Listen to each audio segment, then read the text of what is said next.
Hello friends and viewers, and welcome to my Crimson Falcon character guide.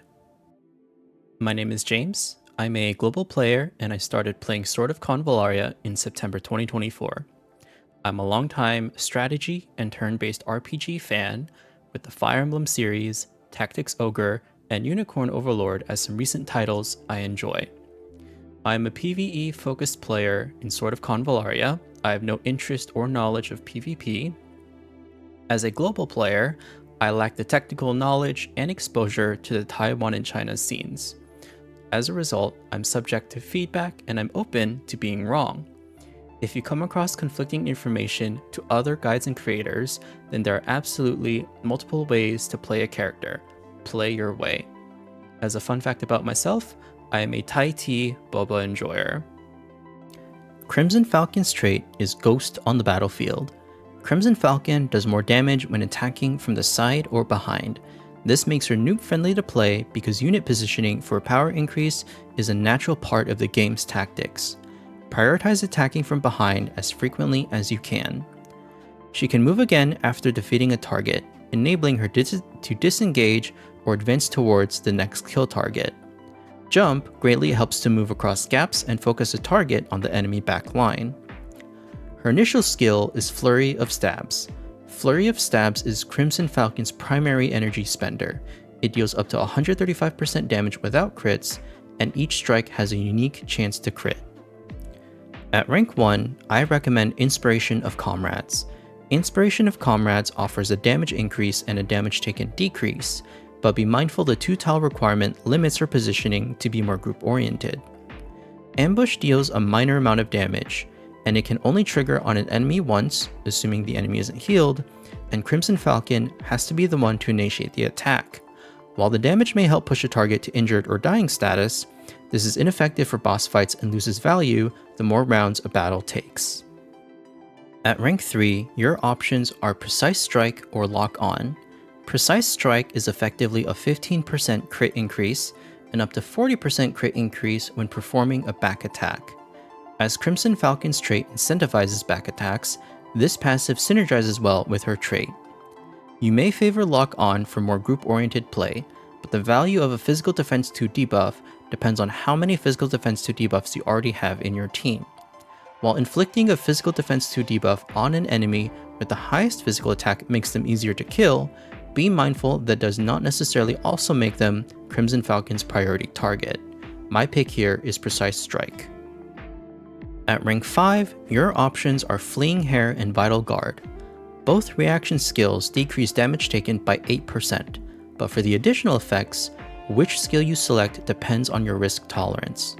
The Move 2 buff from Fleeing Hair allows Crimson Falcon to further disengage or even continue to go on the aggressive and execute back or side attacks. On the other hand, if Crimson Falcon is repeatedly targeted during enemy turns, Vital Guard is more likely to save her life. My pick here is Fleeing Hair. At rank 7, I recommend Shadowgate. For 1 energy, Shadowgate moves Crimson Falcon the equivalent of 2 to 4 tiles, positioning her to perform a back attack. The teleport can be used as a tool to disengage from an enemy, moving away from danger, or moving towards another priority target. Shadowgate also steals 1 random buff, functionally acting as an enemy dispel. Battle Fever uses a skill slot to allow Crimson Falcon to decrease damage taken after attacking. Seekers are innately a squishy class, so this depends on your risk tolerance. At rank 9, your options are Armor Piercing Strike or Powerful Attack.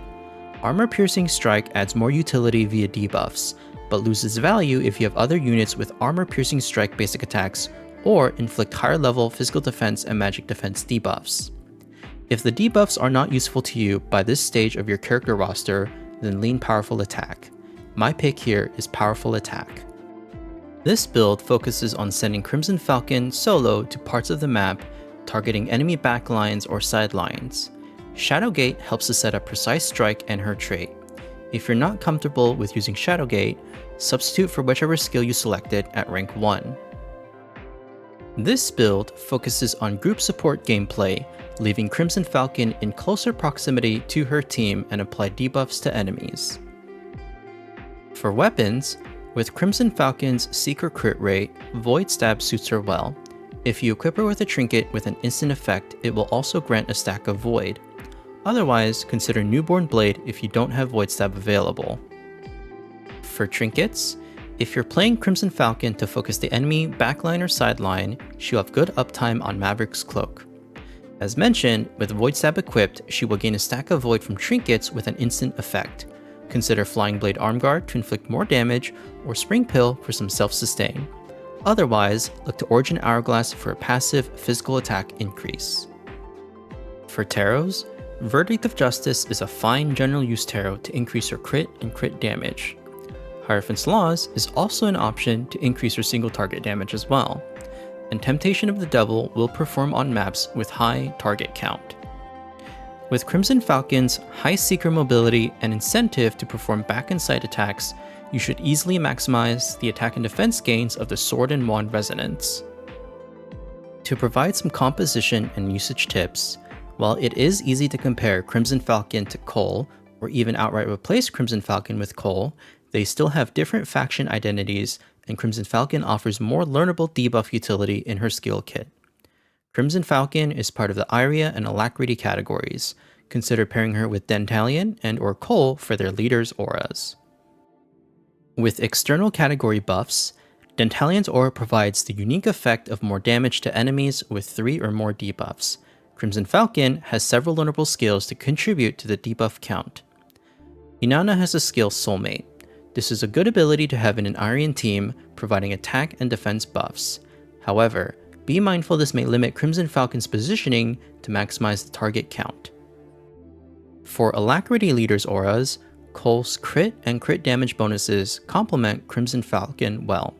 The two units have slightly different skill kits and factions, but still have similar roles on the battlefield.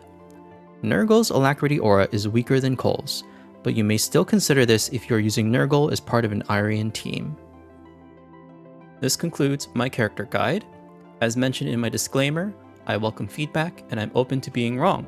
I'm still learning and improving just like you are.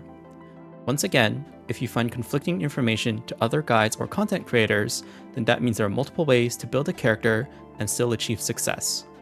If you have any feedback for me, please feel welcome to comment below.